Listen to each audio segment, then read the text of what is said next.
Le phosphate. Dans chacun des gisements de phosphate, on trouve une succession de couches de sable, de marne et de calcaire. Beaucoup de ces couches, celles de sable et de marne surtout, contiennent le phosphate. Celui-ci est tellement mélangé à la marne ou au sable qu'on ne peut que difficilement le distinguer.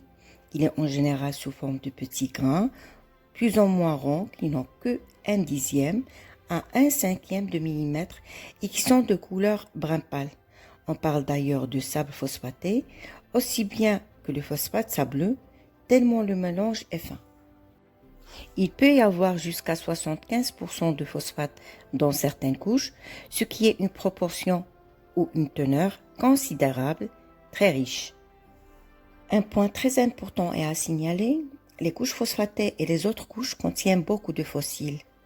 D'abord, une accumulation de ces petits invertébrés microscopiques appartenant au groupe des protozoaires et possédant un petit squelette formant une carapace.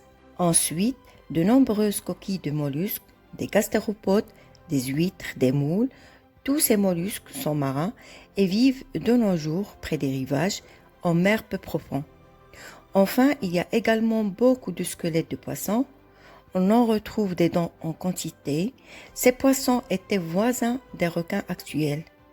Quelques couches renfermant des squelettes de vertébrés aériens, des squelettes de reptiles, ce qui indique également que la côte n'était pas loin.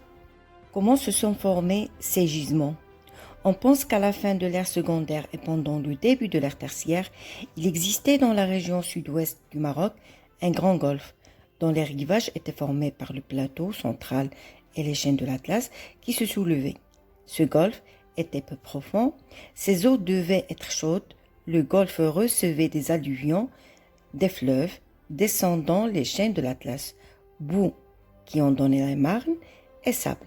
L'ensemble de ces débris, sable, argile, calcaire, formant le limon très riche.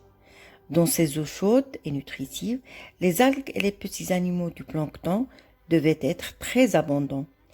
Par conséquent, nourrir une quantité de poissons herbivores, eux-mêmes la proie de ces requins dont on retrouve beaucoup dedans, il devait y avoir également des reptiles, soit nageurs dans le golfe, soit terrestres sur les rivages, où devait pousser une quantité de plantes aquatiques. Tous les cadavres de ces animaux s'accumulaient dans le golfe, dans le fond, tantôt sableux, tantôt vaseux. Les chairs se décomposaient et les squelettes, eux, constitués de phosphate, de chaux, persistaient, plus ou moins brisés, écrasés. Les géologues ont donné à ce golfe le nom de golfe de phosphate. Plus tard, pendant le reste de l'ère tertiaire et au quaternaire, ce golfe s'est comblé, en même temps d'ailleurs qu'un mouvement de sol en soulevait le fond, et peu à peu, la région, telle que nous la connaissons, s'est constituée, gardant ses richesses dont le Maroc profite actuellement. La petite carte permet de mieux vous rendre compte de ce qui était la géographie de la région à l'époque du dépôt des phosphates. Le traitement des phosphates. Après avoir été extrait, le minerai est broyé, réduit en poudre et peut servir tel quel comme engrais ou purifié par lavage. Il suffit de la répandre dans les champs, mais on préfère lui faire subir un traitement chimique qui le rend plus riche, qui lui donne de meilleure qualité. On le transforme en superphosphate, qui est un mélange de phosphate et de sulfate de chaux. Pour cela, on fait agir de l'acide sulfurique sur le phosphate.